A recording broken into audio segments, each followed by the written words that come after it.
One missile, one decision, and the entire world changes forever. Tonight, for the first time, we are going to walk you through exactly what happens the moment Iran pulls that trigger on a United States Navy vessel. Not the political version, not the diplomatic version, the real version. Second by second, decision by decision, minute by minute. Because the American people deserve to know what their government is prepared to do and what it will cost if this moment arrives. And after what you hear tonight, you will never look at this crisis the same way again. Let's begin with what is happening right now, tonight, as you sit in your living room watching this. Somewhere in the Persian Gulf, American warships are on high alert.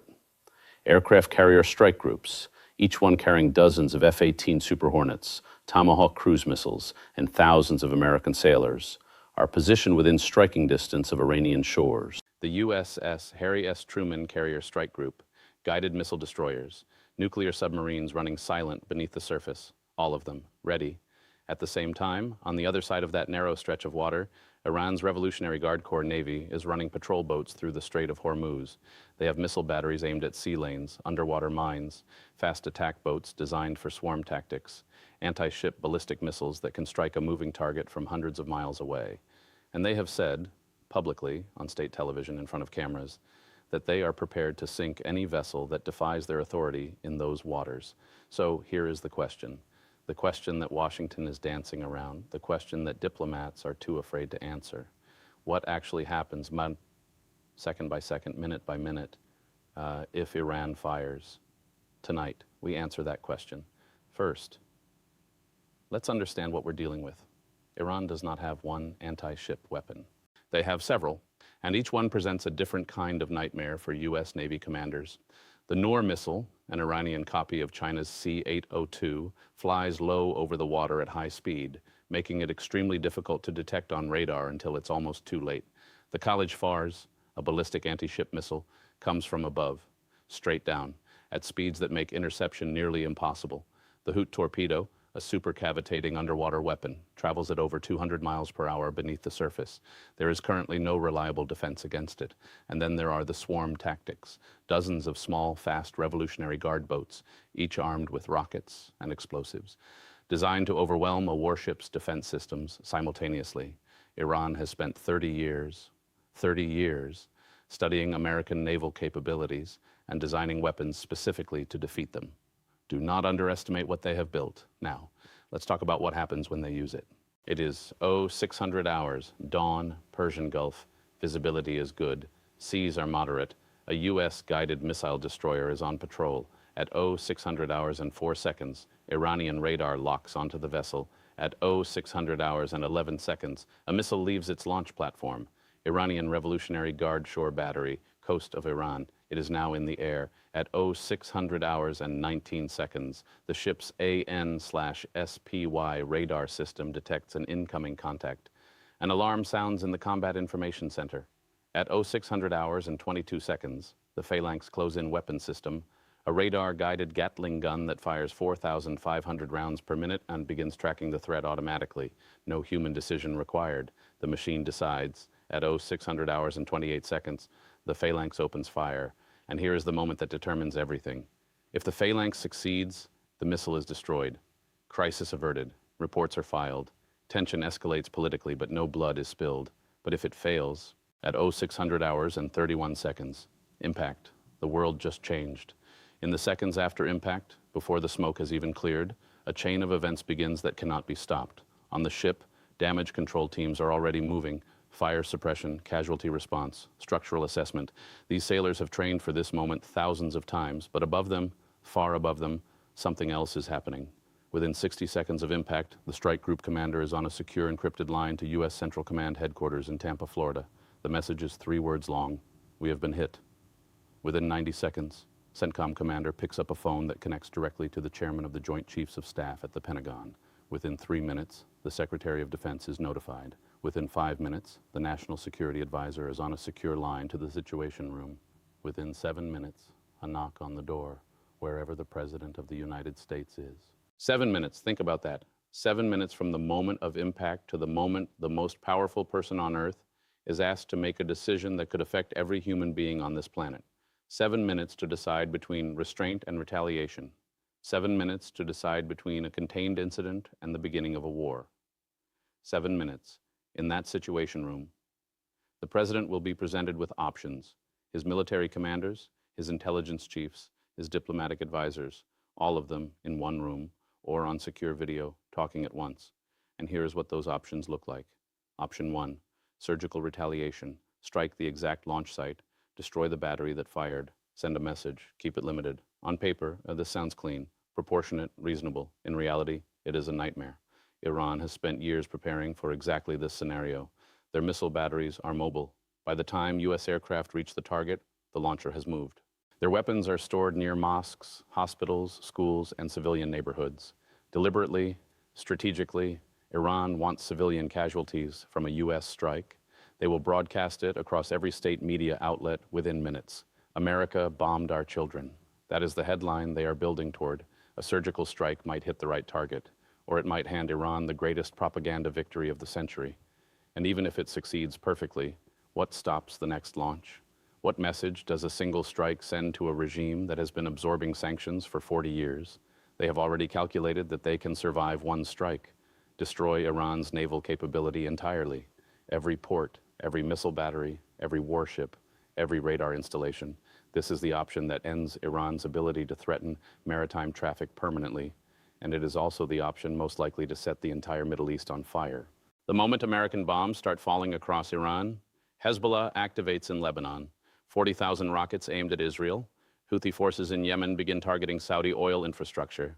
Oil prices spike instantly. Iraqi militias begin targeting U.S. bases across the region. Syrian proxy forces move. And somewhere in Beijing, Chinese military commanders begin having a very serious conversation about Taiwan. A full military response against Iran is not a contained war. It is the opening move of a regional catastrophe that could pull in nuclear powers within weeks. Option 3, do nothing. Option 3, do nothing. Issue a statement, demand accountability, refer it to the United Nations. And here is why this option, the one that sounds most peaceful, is actually the most dangerous of all. The moment the United States absorbs a direct military attack on its Navy without a military response, every adversary on Earth watches, and every adversary on Earth learns the same lesson. China looks at Taiwan and thinks, America absorbed a hit. Maybe they will absorb another. Russia looks at NATO's eastern flank and recalculates. North Korea watches and updates its playbook. Iran's own allies across the region, Hezbollah, the Houthis, Iraqi militias, they all take notes. Doing nothing is not peace. It is not restraint. It is not wisdom. It is an engraved invitation for the next attack. There is no good option in that room. There is only the least catastrophic one. And the President of the United States has approximately 40 minutes to choose. Now let's talk about something that the foreign policy analysts on television rarely discuss. Because this story is not just about missiles and warships. It is about your life, your family, your paycheck. The Strait of Hormuz is 21 miles wide at its narrowest point. 21 miles. Through that 21 miles, every single day passes approximately 20% of the world's entire oil supply. 17 million barrels of crude oil every single day. The moment a U.S. ship is hit in that strait, oil markets do not wait for a press conference. They do not wait for a diplomatic statement. They do not wait for anyone. They panic instantly, automatically. Within hours of that attack, crude oil prices could spike 40%, 50%, 60% or more. Within 24 hours, analysts project crude could potentially double. And what does that mean for you specifically? Gas at your local station, and which may already feel painful, could hit $6, $7, $8 a gallon, possibly more, possibly within days. Trucking costs explode. Everything that moves by truck, which is almost everything you buy, gets more expensive. Food prices spike. Your grocery bill, already stretched, gets worse. Heating costs rise. Medicine costs rise. Electronics, clothing, everything. Airlines ground flights or hike ticket prices overnight. The stock market, your retirement account, your 401ki, takes a catastrophic hit. This is not a story about ships and missiles and foreign policy. This is a story about whether you can afford to fill your gas tank next week, whether your grocery bill doubles before Christmas, whether the retirement savings you spent 30 years building survive the next 30 days. That is what is at stake in the Strait of Hormuz. That is why this matters to every American family. So here is the question that should be keeping every American awake at night. If the consequences are this catastrophic, if a strike on a U.S. ship triggers all of this, why would Iran do it? The answer requires understanding something that Western analysts get wrong over and over again. Iran's leadership does not think the way Washington thinks. They do not run the same cost-benefit calculation that American strategists run. Their military and political doctrine, rooted in a specific interpretation of Shia Islamic theology, does not treat conflict as a failure. It treats conflict as a tool, as a path, as a religious obligation. The Supreme Leader, the Revolutionary Guard commanders, they believe that chaos serves their prophetic vision, that escalation is not a risk to be avoided, but a destiny to be fulfilled. They are not bluffing when they say they are willing to die for this. Their theological framework rewards martyrdom, and that, not their missiles, not their nuclear program, not their naval tactics, that is what makes this crisis so extraordinarily, uniquely dangerous. We are not negotiating with a rational actor who fears economic consequences. We are not negotiating with a government that prioritizes its own survival above its ideology. We are negotiating with a regime that has written into its own constitution a commitment to bringing about chaos. President Trump understands this, which is why he has kept 2 carrier strike groups in the region, why he has kept military options not just on the table, but visibly, publicly, unmistakably on the table. Because with this regime, the only language they respect is the language of overwhelming, undeniable, unavoidable consequence. General, you have commanded forces in this region. You have war-gamed this scenario. Walk us through it. If that order comes, how ready are we really? The honest answer is that our Navy is extraordinarily capable and has prepared for exactly this contingency. The response plans exist. The targeting packages are ready. The chain of command is clear and practiced. What I want people to understand is this: Iran firing on a U.S. vessel is not the beginning of a prolonged conflict. It is the beginning of the end of Iran's conventional military capability. Full stop. And yet you don't seem entirely reassured. Why? Because military capability is only part of the equation. The real danger is not the first exchange, it's the second, and the third. Iran alone, manageable. Iran activating every proxy simultaneously across 6 countries while China watches Taiwan and Russia watches Europe. That is a fundamentally different problem. The president is absolutely right to keep every option open. He is right to make sure Iran knows, not suspects, not guesses, knows what is waiting for them if they cross that line. Is there any scenario where Iran miscalculates?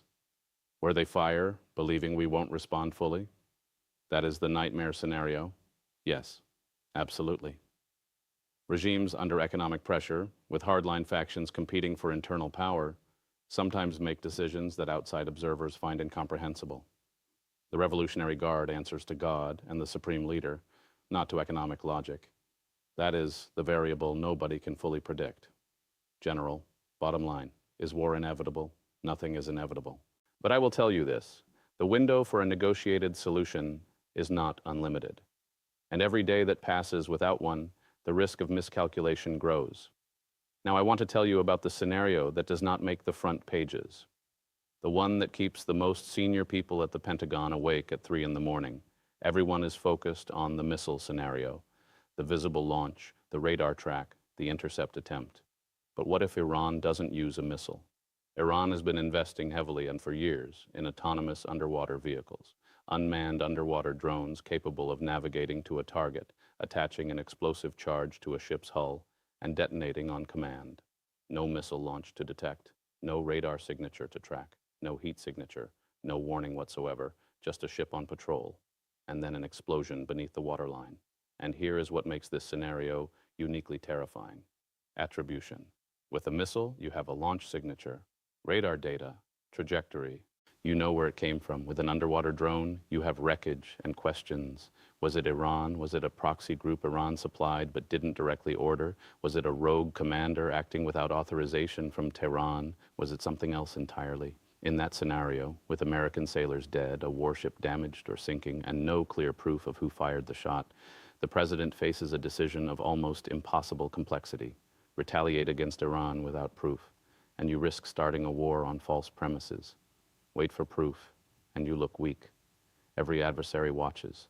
Every ally doubts. And in that silence, in that gap between the explosion and the answer, the entire world holds its breath. That is the scenario our intelligence community fears most, and it is a scenario that is entirely within Iran's capability to execute. Right now, tonight, here is what we know tonight. American men and women, young Americans, somebody's son, somebody's daughter, are on warships in the Persian Gulf right now. They are not there because they want a war. They are there because America's word means something, because the freedom of the seas means something, because 21 miles of water should not be allowed to become a choke point for extortion. Iran is watching, calculating, probing, testing every boundary, looking for the moment of hesitation. The decisions made in the coming days and weeks will echo for decades. They will shape the world your children inherit. President Trump has been clear, and we should be grateful for that clarity. There will be no nuclear Iran. The Strait of Hormuz will be open, and America will not absorb an attack without a response that Iran will remember for a generation. That is not a threat, that is a promise. And promises have to mean something. Marco Rubio said it plainly. There is a plan A, diplomacy, and there is a plan B, and plan B is not a negotiation. So tonight, as those sailors stand their watch, as those pilots sit strapped into their cockpits, as those submarine crews run silent beneath those waters, the question is not whether America is ready. The question is whether Iran truly understands, in their bones, in their calculations, in the quiet conversations between their commanders, what ready actually looks like. Because if they do not, then we are already at the point of no return. I'm your host. This is your channel, and we will not look away.